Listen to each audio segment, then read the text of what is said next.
नमस्कार दोस्तों, welcome to UGC NET paper one series. UGC NET paper one series में आज से हम क्या है यूनिट 2 डिस्कस करेंगे, जो कि रिसर्च एप्टीट्यूड है। इस यूनिट में हम बेसिकली रिसर्च के बारे में पढ़ेंगे। रिसर्च क्या होती है, क्या ऑब्जेक्टिव्स हैं रिसर्च के, कैरेक्टरिस्टिक्स क्या है रिसर्च की, और क्या क्या स्टेप्स हैं रिसर्च के, कौन कौन से स्टेप्स फॉलो करने चाहिए, ये सब हम क्या है रिसर्च एप्टीट्यूड यूनिट में देखने वाले हैं। मेन यूनिट पर चलने से पहले देख लेते हैं कि कौन कौन से टॉपिक्स हम पढ़ने जा रहे हैं। तो हम क्या बेसिकली रिसर्च पढ़ेंगे, रिसर्च का कॉन्सेप्ट और मीनिंग क्या है रिसर्च का। देन इसके बाद हम मूव करेंगे रिसर्च ऑब्जेक्टिव्स की तरफ, उद्देश्य क्या है रिसर्च के। देन कैरेक्टरिस्टिक्स ऑफ रिसर्च, विशेषताएं क्या क्या है रिसर्च की। देन इसके बाद हम positivism and post positivistic approach to research, इस पर जाएंगे। देन मेथड्स ऑफ रिसर्च, कौन कौन से मेथड्स फॉलो करेंगे। देन इसके बाद हम स्टेप्स ऑफ रिसर्च करेंगे, कितने स्टेप्स में रिसर्च करनी चाहिए। Then application of ICT tools on research process, कि आईसीटी टूल्स कैसे यूज़ किया जाए रिसर्च में। एंड देन इसके बाद रिसर्च एथिक्स, एंड फाइनली हम क्या है एंड करेंगे विद द आर्टिकल्स, क्या होते हैं workshop, seminar, conference and symposium. तो बेसिकली हम आज के जो लेक्चर में क्या देखने वाले हैं, रिसर्च का मीनिंग और रिसर्च की ऑब्जेक्टिव्स, ये क्या है हम आज देख लेंगे। देन इसके बाद क्या है एक लेक्चर में कैरेक्टरिस्टिक्स ऑफ रिसर्च, एक में हम पढ़ेंगे पॉजिटिविज्म के बारे में। देन इसके बाद मेथड्स ऑफ रिसर्च, इसके बाद स्टेप्स ऑफ रिसर्च, और देन फाइनली एक लेक्चर में ये तीनों चीज़ें कवर हो जाएंगी। तो 5 से 6 लेक्चर लगने वाले हैं इसको कवर करने में। एक हम अभी अपलोड कर देंगे, देन इसके बाद 2 से या 3 कल कर देंगे और बाकी परसों कर देंगे। तो ये 2 दिन में क्या है यूनिट आपकी कवर हो जाएगी। देन इसके बाद हम क्या है आईसीटी स्टार्ट करेंगे। आईसीटी को स्टार्ट करने के पीछे उद्देश्य ये है कि ये एक सिंपल यूनिट है और बाकी एग्ज़ाम में भी यूज़फुल होने वाली है। तो चलिए आज का लेक्चर स्टार्ट करते हैं। बेसिकली रिसर्च की बात की जाए तो मीनिंग क्या है रिसर्च का। सपोज कीजिए कोई इंसान है, अब इसको क्या है, ये कोई इंसान है तो इसको नॉलेज कहाँ से मिलेगी। अगर इसको नॉलेज लेना है तो कैसे नॉलेज लेगा, डिफरेंट सोर्सेज से, अलग अलग सोर्सेज होंगे। वो सोर्सेज क्या हो सकते हैं, देखिए अगर आप आज से 50 या 60 साल पहले जाओ तो नॉलेज कैसे एक्वायर की जाती थी, with the help of books, और रेयर बुक्स मिलती थी, बुक्स, मैगजीन्स या न्यूज़पेपर की हेल्प से। लेकिन आज के टाइम में क्या है ऑनलाइन स्टडी हो रही है, तो सब चीज़ें क्या है आपको ऑनलाइन मिल रही हैं। टेक्नोलॉजी इतना एडवांस हो गई है, तो process of acquiring knowledge has become very fast. Then इसके बाद जो 5 मेथड हैं नॉलेज को एक्वायर करने के, वो कौन कौन से हैं। अब देखिए नॉलेज को एक्वायर करने के डिफरेंट मेथड्स हैं। यहाँ हम 5 बेसिक मेथड्स देखेंगे। वो 5 बेसिक मेथड्स क्या हैं। Number 1 intuition, authority, rationalism, empiricism and scientific method. तो ये 1 बाय 1 हम देख लेते हैं। इंट्यूशन में क्या है, हम रिलाय करते हैं किस पर, गट्स पर, मतलब इंसान में कितना साहस है, कितना धैर्य है, कितनी हिम्मत है, और अपने इमोशंस पर, कैसे भावनाओं को कंट्रोल किया जाए। एंड ऑन आर इंस्टिंक्ट्स, मतलब आपकी प्रवृत्ति कैसी है, सहज प्रवृत्ति है कैसी है। तो ये सब चीज़ें क्या करती हैं, हमें क्या करती हैं, गाइड करती हैं। देन इसके बाद क्या है अथॉरिटी पर जाएंगे। अथॉरिटी क्या है, आप कोई भी न्यू आइडियाज़ हैं, मार्केट में न्यू आइडियाज़ हैं, उनको कैसे एक्सेप्ट करते हो, ये क्या है अथॉरिटी है। रैशनलिज्म, इसमें क्या है आप लॉजिक की हेल्प से और रीजनिंग की हेल्प से जो तर्कशील चीज़ें हैं आप कैसे एक्वायर करते हो न्यू नॉलेज को, with the help of logic. ऐसे नहीं कोई भी चीज़ें आपको मिल गई और बिना सोचे समझे उसको आपने ग्रैब कर लिया, एक्सेप्ट कर लिया। With the help of logic and reasoning आप न्यू चीज़ों को एक्सेप्ट करोगे। एम्पिरिसिज्म में क्या है, इसमें आप एक्वायर करोगे नॉलेज को with the help of through observations. Observations means विचारों की हेल्प से और अपने एक्सपीरियंस की हेल्प से, मीन्स आपका अनुभव कैसा है, चीज़ों को सोच समझ के आप एक्वायर करोगे।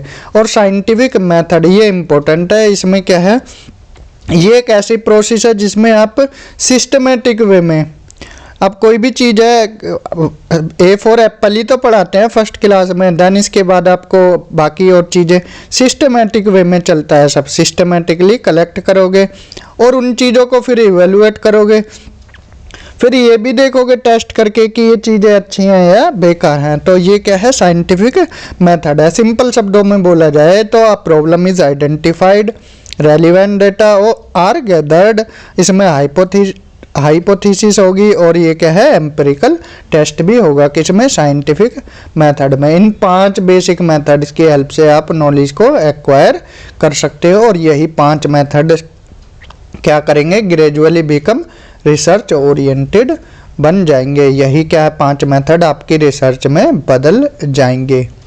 तो अब चलते हैं हम रिसर्च की तरफ, आखिर ये रिसर्च है क्या। तो रिसर्च क्या है, रिसर्च सिंपल शब्दों में देखें 2 वर्ड से मिलकर बना है, री एंड सर्च। री का मीन्स है अगेन एंड अगेन, अगेन, और सर्च का मीन्स है टू फाइंड आउट। किसी भी चीज़ को आपको क्या करना है, फाइंड आउट करना है। सपोज करो एग्रीकल्चर पे कोई रिसर्च हो चुकी है इन द पास्ट, अब आप ये नहीं है कि रिसर्च नहीं करोगे एग्रीकल्चर पर, रिसर्च होगी, क्या लूप होल्स रहे हैं इसमें, क्या गैप्स रहे हैं जो आपसे प्रीवियस रिसर्च हो चुकी है, तो आप वही ढूंढोगे। रिसर्च का मतलब ही क्या है, टू फाइंड द प्रॉब्लम्स। आप क्या करोगे, प्रॉब्लम्स को फाइंड करोगे और देन इसके बाद क्या करोगे, उनका आंसर दोगे। यही क्या है, रिसर्च है, to find the problem and answer it. Clear. Research क्या है, कौन से वर्ड से ली गई है, ये एक फ्रेंच टर्म है, रिसर्चे उससे लिया गया है, रिसर्चे, तो इसका मीन्स यहाँ से ही निकल के आया है। रिसर्च क्या है, एक स्ट्रक्चर्ड इंक्वायरी है जिसमें आप क्या करते हो, एक्सेप्ट करते हो किसको, साइंटिफिक मेथडोलॉजी को, जो हमने अभी पीछे बताई थी। इससे क्या है, आप प्रॉब्लम सॉल्व करोगे और अपनी नॉलेज को क्रिएट करोगे। Clear. The inquiry is aimed at understanding a new thing और फिनोमिना और solving a problem. Basically research का मतलब ही क्या है, टू फाइंड द प्रॉब्लम और उसका आंसर देना, आंसर निकालना। रिसर्च टर्म को 2 पार्ट में स्प्लिट किया है, री प्लस सर्च मीन्स अगेन और सर्च का मीन्स टू फाइंड आउट। इसकी डिफाइन दी गई है किसने, किसके हेल्प, एडवांस लर्नर्स डिक्शनरी में बोला गया है। Research is a careful investigation और inquiry specially to search for new facts in any branch of knowledge. आप क्या है, न्यू फैक्ट को क्या करोगे, सर्च करोगे, यही क्या है, रिसर्च है। With the help of careful investigation, आप क्या ध्यानपूर्वक पहले उनकी खोज वगैरह कर लोगे, इन्वेस्टिगेशन करोगे अच्छे से, देन इसके बाद इसी को न्यू फैक्ट्स को खोजना, यही क्या है, रिसर्च है। एक डिफाइन और दी है क्रैशवेल, आपको ये लर्न करने की ज़रूरत नहीं है क्योंकि आपका एग्ज़ाम क्या है, ऑब्जेक्टिव होता है, तो यहाँ पर बस आप बेसिक कॉन्सेप्ट याद रखिए। रिसर्च क्या है, प्रोसेस है, प्रोसेस ऑफ स्टेप्स। ये क्या है, रिसर्च स्टेप्स में चलती है। जब हम स्टेप्स ऑफ रिसर्च पढ़ाएंगे तो वहाँ पर क्लियर करा देंगे। पहले find out the problem, then इसके बाद आप डेटा को कलेक्ट करोगे, डेटा को एनालाइज करोगे, फिर अपनी जो है लास्ट में थीसिस वगैरह बनाओगे। ये एक पूरा सिस्टम चलता है, तो ये हम स्टेप्स ऑफ रिसर्च में बताने वाले हैं। तो क्रैशवेल की डिफाइन समझ आई। Research is a process of steps use to collect and analyse information to increase our understanding of a topic और इशू। वही फिर से एग्जांपल देते हैं आपकी, सपोज करो एजुकेशन पे कोई रिसर्च हो चुकी है। एजुकेशन में भी आप क्या है, सब टॉपिक लोगे। ड्रॉप आउट रेट्स पर कोई रिसर्च हो चुकी है, drop out rate of girls, तो इस पर क्या पहले भी रिसर्च हो चुकी है। आप पहले देखोगे कि क्या गैप्स रहे हैं, क्या ऐसी चीज़ें हैं जो नहीं हो पाई हैं। सपोज करो पहले क्या है, इस प्रीवियस रिसर्च में फैक्टर्स बताए हैं ड्रॉप आउट्स रेट के, क्या क्या फैक्टर्स हैं। उसमें क्या है, डिस्टेंस को छोड़ दिया है, जो आप गर्ल्स क्यों ड्रॉप आउट करती हैं। मान लो घर से स्कूल की या कॉलेज की डिस्टेंस उनकी काफ़ी दूर है, तो इस वजह से वो ड्रॉप आउट करती हैं। ड्रंकन फादर है, मतलब पिताजी दारू पीते हैं, या कोई भी लड़की है स्कूल इसलिए छोड़ रही है क्योंकि उसको अपने छोटे बहन भाई की देखभाल करनी है, ये सब रीज़न है। तो आप क्या है रिसर्च में गैप ढूंढोगे, देन इसके बाद ही अपनी रिसर्च करोगे। क्लियर। अब हमें डिफाइन से क्या मिलता है, हम 3 चीज़ों पर पहुंचते हैं। रिसर्च क्या है, is a process of inquiry and investigation. सीधी सी बात है, इसमें इंक्वायरी की जाती है, जांच की जाती है। पहले आप सर्च करोगे ना कि इस टॉपिक पर क्या रिसर्च हो चुकी है, देन रिसर्च क्या है सिस्टमेटिक वे में करोगे, मेथड्स का यूज़ करके, और रिसर्च से क्या है इंक्रीज द नॉलेज, इंक्रीज होगी। कुक ने क्या है रिसर्च को स्प्लिट किया है। रिसर्च क्या है, इन वर्ड्स का मीन्स बताया किसने, कुक ने। तो ये मीन्स बहुत इंपॉर्टेंट है, आप देख लीजिए एक बार। रिसर्च आर का मतलब उन्होंने क्या बताया, रैशनल वे ऑफ थिंकिंग, कि आप सोच समझ के तर्क के साथ। Then expert and exhaustive treatment, इसमें क्या है एग्जॉस्टिव का मीन्स है संपूर्ण। देन इसके बाद एस का मीन्स है सर्च एंड इवोल्यूशन, चीज़ों को सर्च करना और उनका सॉल्यूशन निकालना। ई फॉर एग्जैक्टनेस है, इसमें क्या है आप शुद्धता देखते हो, प्योरिटी देखते हो। कोई भी रिसर्च है कि ये नहीं बायस्ड है या कैसी है, आप ये सब चेक करोगे कि रिसर्च कोई बायस्ड तो नहीं है, किसी एक तरफ इसका झुकाव तो नहीं है। तो बैलेंस होनी चाहिए आपकी रिसर्च, ये देखोगे। एनालाइज करोगे relationship of facts, critical observation, careful planning, constructive attitude and condense generalisation. और आपका हार्डवर्क भी झलकना चाहिए और आपकी ऑनेस्टी भी देखनी चाहिए, किसमें, आपकी रिसर्च में। देन रिसर्च को देखा जाए फिर से कि साइंटिफिक मेथड है जिसमें सिस्टमेटिक ऑब्जर्वेशंस का यूज़ किया जाता है, क्लासिफिकेशन और interpretation of data. Sorry, research is basically scientific in nature है, ये इंपॉर्टेंट है। साइंटिफिक होनी चाहिए आपकी रिसर्च, क्योंकि देखिए आपका कोई भी सब्जेक्ट है, चाहे वो सोशल साइंस का हो, साइंस का हो, रिसर्च आपकी साइंटिफिक ही होनी चाहिए। अनसाइंटिफिक रिसर्च का कोई मतलब नहीं रह जाता है। There is nothing like unscientific research approach even in the case of social sciences. Here we should know what is scientific method. तो देख लेते हैं साइंटिफिक मेथड है क्या। साइंटिफिक मेथड क्या है, एक मेथड है जिसमें आप प्रॉब्लम को क्या आइडेंटिफाई करते हो, रेलिवेंट डेटा को क्या गैदर करते हो, डेटा जो भी है आपकी रिसर्च से रिलेटेड। सपोज करो आपकी रिसर्च एग्रीकल्चर पे या नेशनल हाईवे पे, आप पहले वहाँ डेटा कलेक्ट करोगे। डेटा भी 2 तरह का होता है, प्राइमरी डेटा और सेकेंडरी डेटा। प्राइमरी आप क्या है खुद ग्राउंड लेवल पर जाकर with the help of questionnaire या फिर इंटरव्यू वगैरह लेके, और सेकेंडरी डेटा आप न्यूज़पेपर मैगजीन्स वगैरह की हेल्प से गैदर करके लोगे। देन इसके बाद आप अपनी हाइपोथेसिस बनाओगे और फाइनली आप क्या है टेस्ट करोगे। तो ये क्या है आपका साइंटिफिक मेथड है। तो अगर सोशल साइंस का भी सब्जेक्ट है उसमें भी ये मेथड चलेगा, साइंटिफिक मेथड। रिसर्च क्या है, हमारी एक जर्नी की तरह है, यात्रा की तरह। आप कहीं भी जा रहे हो, सपोज करो आप दिल्ली टू चेन्नई जा रहे हो, तो क्या है आपको रूट पता होना चाहिए। अब रूट नहीं पता, क्या आप दिल्ली से पहले बिहार चले गए, फिर बिहार से बंगाल, बंगाल से फिर उड़ीसा जा रहे हो, तो आप जब आपका रूट ही गड़बड़ा जाएगा तो चेन्नई कैसे पहुंच पाओगे। सेम ऐसे ही रिसर्च है, तो इसमें भी क्या है आपको रूट पता होना चाहिए कि आपको यहाँ से चल के फाइनल थीसिस सबमिट तक कैसे जाना है। तो रिसर्च क्या है आपकी एक जर्नी की तरह है, and one must know about its destination and which route to take. कौन सा आपको रूट अपनाना है और आपकी फाइनल डेस्टिनेशन क्या है, ये सब पता होना चाहिए। तो सीक्वेंस ऑफ स्टेप्स ऐसा नहीं है, जो आपके स्टेप्स हैं वो क्या है एब्सोल्यूट होने चाहिए। एब्सोल्यूट कुछ नहीं होता, एब्सोल्यूट मीन संपूर्ण कुछ नहीं है। हर स्टेप पे आपको क्या है मेथड्स, डिफरेंट मेथड्स का यूज़ करना पड़ेगा, अप्रोचेस का, प्रोसीजर्स का। एवरी स्टेप पर आपको 7 या 8 स्टेप में अपनी रिसर्च कंप्लीट करनी है। वो जब हम स्टेप्स ऑफ रिसर्च पढ़ाएंगे तब आपको बता देंगे कौन कौन से स्टेप्स हैं। तो सपोज कीजिए इसमें टीचर का जो आपका गाइड है उनका भी रोल क्या है, एनडी हो जाता है।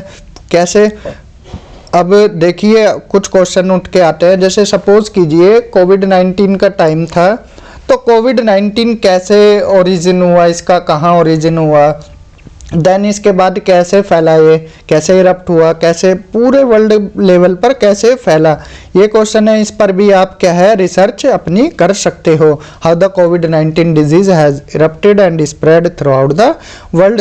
देन इसके बाद आपकी रिसर्च इस पर भी हो सकती है। जो न्यू एजुकेशन पॉलिसी आई है 2020, how the new education policy has evolved after independent. कितनी NEP हो चुकी हैं अब तक, 1968 वाली या 1986 से, और फिर संशोधन हुआ 1992 में, देन अब आई है 2020 वाली। तो ये क्या है, आप NEP भी पढ़ सकते हो, इस पर भी रिसर्च कर सकते हो। देन इसके बाद आप इस टॉपिक पर भी रिसर्च कर सकते हो, हाउ कोविड-19 चेंज आवर एजुकेशन सिस्टम। कैसे बदलाव आया कोविड-19 के बाद, कितने लोग इंक्लाइंड हुए हैं किधर, ऑनलाइन मेथड्स की तरफ। तो ये क्वेश्चन की लिस्ट क्या है, एंडलेस है। आप किसी भी टॉपिक पर अपनी रिसर्च को कर सकते हो। तो क्या है, various research should be carried out to find answer to these question. आप मेन क्या होता है एम रिसर्च का, आप हमने स्टार्टिंग में ही बताया, टू फाइंड द आंसर, किसका, जो प्रॉब्लम्स है उनका आंसर। अब हम देखते हैं यहाँ मीनिंग क्लियर हुआ। तो हमने यहाँ पर अब तक मीनिंग और कॉन्सेप्ट देखा किसका, रिसर्च का। आई होप आपको इतना क्लियर हुआ होगा। देन आगे चलते हैं, रिसर्च ऑब्जेक्टिव्स क्या क्या हैं। रिसर्च ऑब्जेक्टिव क्या है, describe what your research is trying to achieve. आप रिसर्च कर रहे हो तो ऑब्जेक्टिव्स का मीन्स है क्या अचीव करना चाहते हो, and explain why you are pursuing it. आप इसको क्यों परसू करना चाहते हो, आपकी रिसर्च करने के पीछे क्या उद्देश्य है आपका।